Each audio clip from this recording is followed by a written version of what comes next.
Imyaka n'imyaniko irihiritse abafite ubumuga bwo kutabona bitabaza inkoni yera ibayobora mu rugendo. Ubu noneho hakozwe inkweto zitangaje zifite amaso yewe n'ubwenge bw'ubukorano, aho zizajya ziyobora uzambaye zikamufasha kumenya ibiri imbere muri metero enye.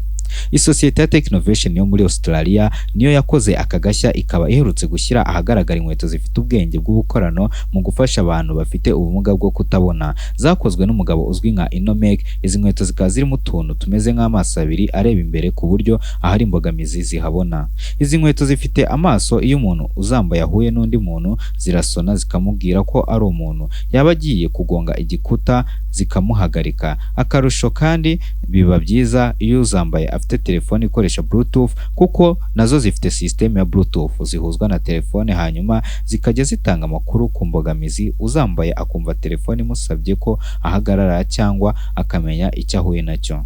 Marcus Laffer, umwe mu bashinzwe Technovation, yabwiye Tech Explorer ko ibyuma bya ultrasonic aribyo biri ku mano y'inkweto, aho byereka umuntu utabona inzitizi agiye guhura nazo. Izi nkweto zikaba zerekana ibiri imbere y'umuntu nibura muri metero enye. Izi nkweto kandi iyo bwije zicana amatara ku buryo zibona neza ibiri imbere, zikabwira uzambaye ikijya mbere. Iyi ni Jesus Entertainment. Kora subscribe dukomeze tugendane 5 kuri 5.